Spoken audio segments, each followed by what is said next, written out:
morning. Today is our St. Francis Day celebration, which means we have some very special guests with us. So make sure to give them the warm Emmanuel welcome.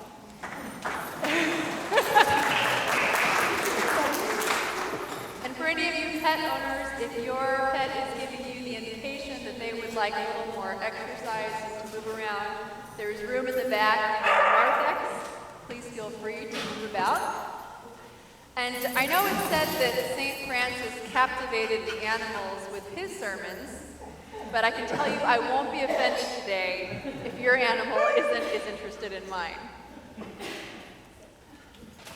These last few weeks, our gospel readings have drawn attention to the way that Jesus spoke up for the poor, marginalized, children, and people of lower statuses.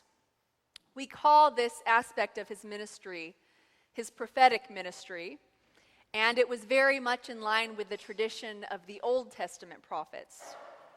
These prophets, we know, not only spoke on behalf of God, but also on behalf of people who had no voice, those whose needs were going unmet, those oppressed by systematic injustice. And as people of God and as followers of Christ, giving voice to the voiceless is a responsibility that we have to this day. It's our duty to speak up for those who can't speak up for themselves. And as we celebrate St. Francis, the patron saint of animals and the environment, I'd like to suggest that this responsibility isn't limited to humans, but that animals need our voice too.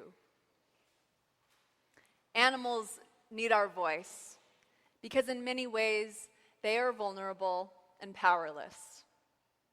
From the domestic animal who needs people for basic needs like food, water, and shelter, to the wild animal whose environment is preserved or destroyed based on human decisions. Animals need our voice because animals can't speak up for themselves. That's not to say they don't communicate. We've heard lots of that this morning. Animals have a very rich and complex language that's still very much a mystery to us. But they can't defend themselves on our terms. And we haven't always been good at listening when they do try to communicate with us. Animals also need our voice because of the many legal forms of animal abuse that go unregulated.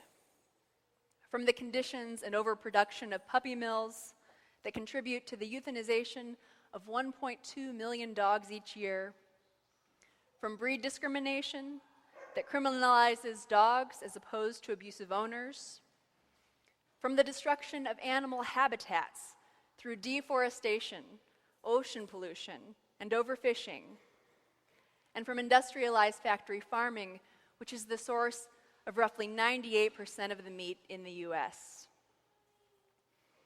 As many of us have learned from the animals who share our homes, animals think and feel. They experience pleasure, excitement, fear, and pain. They have a remarkable capacity to love and to be loved. And this could be said for all animals, not just the ones who share our homes. These facts suggest that all people have a responsibility to do better by animals. But for Christians, it goes a step further, and it is deeply rooted in our faith. In Genesis, the very first task humans were given was to care for the animals. It says that God gave humans dominion over all earth and all creatures. But it should be noted that dominion is not the same as domination, quite the opposite. Too often it's been interpreted as if creation exists only for our use, as a means to our ends. But dominion here means to rule like God rules, with mercy and compassion. It means to rule the way that Jesus ruled, as a servant, as self-sacrificing, and as the good shepherd who would go to great lengths even for one lost sheep. The idea of dominion as a form of care is also echoed in one of our Eucharistic prayers, Prayer D, which we offer in Easter. The prayer says, God, you formed us in your own image, giving the whole world to our care, so that in obedience to you, our Creator, we might rule and serve your creatures. As the prayer suggests, we are called to use our privilege and power as humans to rule in a way that seeks to honor, preserve, and protect all life. And we do it out of our love and our obedience to God. Looking out for animals is the very first job that humans were given. And even though we are no longer in the garden, this job is not yet finished.